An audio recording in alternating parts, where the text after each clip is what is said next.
Hello mga kahalaman! Ito naman po ang isi-share ko sa inyo ang ating isang klase ng crasola. Papansin nyo na dry yung soil niya, hindi pa po ako nakakapagdilig. Ito po ay maganda rin mga kahalaman, mapapansin nyo may bago akong magiging crasola. Ito meron siyang suhi na dalawa.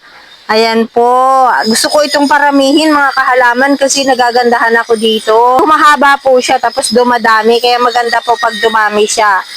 So katulad niya, mga pops niya, pag nakakita kayo ng ganyan, maganda po ito, lalo na't marami. Halimbawa, puno ito, ang ganda po niyan. May dalawa tayong puno niyan mga kahalaman. Ito medyo nadadry na pala yung ilalim niya, hindi pa pala ako nagdidilig. Tanggalin ko kaya ito para tubuan siya ng bagong pops kapag inalis ko itong naputol. Naputol kasi ito mga kahalaman para magkaroon siya ng another pops pag tinanggal natin. Ay, hindi matanggal.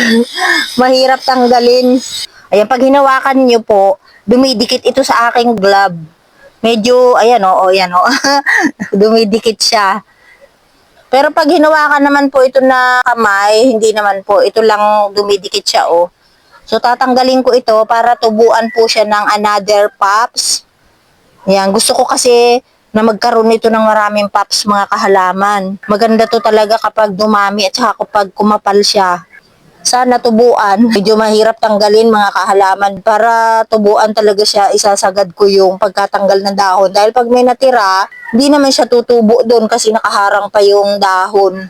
Tapos, pwede rin itong ikat dyan. Kaso, ayoko po muna ikat kasi gusto ko siyang humaba. Parang yung ating monadenium, mahaba na po. Di ba maganda po yung monadenium natin. Nakalaylay na yung isa. Marami sana yung nakalaylay. Natunaw, nabulok po yung karamihan sa kanila. Kaya hindi na siya ganun kadami. Pero marami po yan. Hindi ko lang po talaga na-save yung iba dahil sa natunaw siya. Dahil nabubulok po yun kapag sobra sa ulan. Tanggalin natin.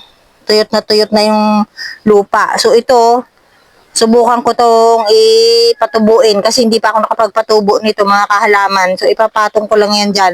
Pero mamaya didiligan ko to, aalisin ko ito. Itong ating isang dahon na to, kailangan kong alisin kapag diniligan ko ito. Kasi didiligan ko na tuyot na po siya May mga natuyo ng dahon sa ilalim.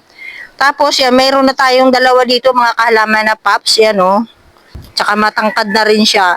Nag-iiba na yung itsura niya. Dati po, diretso lang yan. Ngayon, parang kumikiling na siya dun sa bandang kaliwa kasi meron nang lumalabas na bago. Tapos, meron pa po tayong isa niyan. Ito siya. Ito po siya, mga kahalaman, ang aking isang nasa tipat. Dry na rin yung soil niya. Natutuyot na rin yung dahon niya, sobrang init po. Ayan hindi pare-parehas po yung ating mga succulent. Na yung iba natutuyo po yung dahon niya sa sobrang init. Yung iba naman hindi naman. So hindi po talaga sila pare-parehas. Meron talagang natutuyot. Meron ako mga ibang succulent na buo pa rin yung kanyang mga dahon, hindi natutuyo siya kahit sobrang init. Ito, ayan nagdidilaw na po yung dulo niya. Tapos may maliit pang damo. Ayun, tanggalin ko na nga para hindi lumaki. Ito wala pa siyang pops mga kahalaman. Ganda po Nagagandahan ba kayo mga kahalaman? Kasi ako nagagandahan dito At saka mababa lang siya. Compare natin dito sa isang puno na to is malaki siya. Ganyan 'Di ba ganun lang po siya kaikli hanggang dito lang. So parang medyo kalahati lang yung size nito dito sa ating nasa hanging pots. Ito naman sa ating teapot. Ayan. Pag ganyan po nagtatanim ako mga kahalaman is hiwa-hiwalay. Marami rin kayo makikita sa aking mga succulent na sama-sama.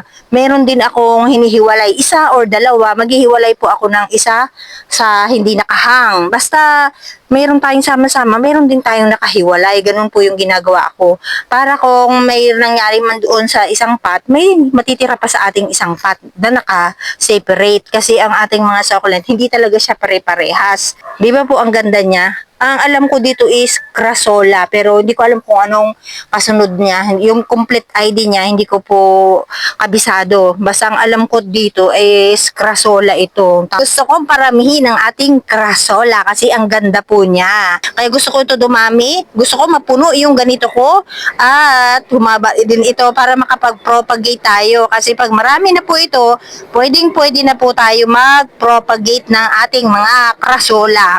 Pwede natin yan ikat para dumami siya, pero hindi ko muna siya kakatin mga kahalaman. Hindi muna ako magpopropa nito kasi gusto ko muna siyang makitang sumanga, humaba, saka na lang tayo mag-propagate nitong ating Crasola na to.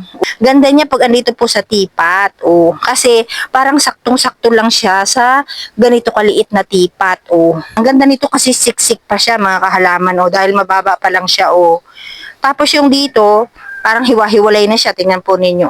Ibig sabihin yan, hindi siya po masyadong naiinitan. Kaya po, madalang yung dahon niya. Para din pong sa burritos, hindi siya masyadong naiinitan, naghihiwa-hiwalay yung dahon niya. Ayan may mga pagitan. Ito naman, siksik siya Mas marami siyang nasasagap na sunlight kaysa dito sa ating isang pot na nakahang.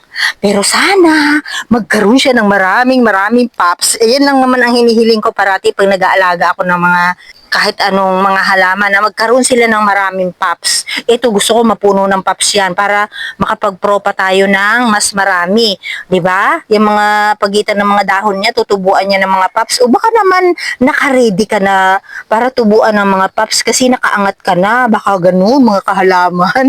Yan saya-saya kapag ganun ang nangyari. Katulad nito nakaangat yung dahon niya, ang layo ng pagitan, tapos ito siya sumingit.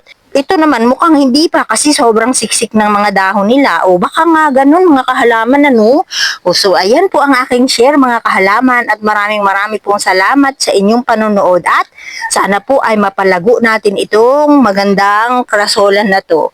Bye bye!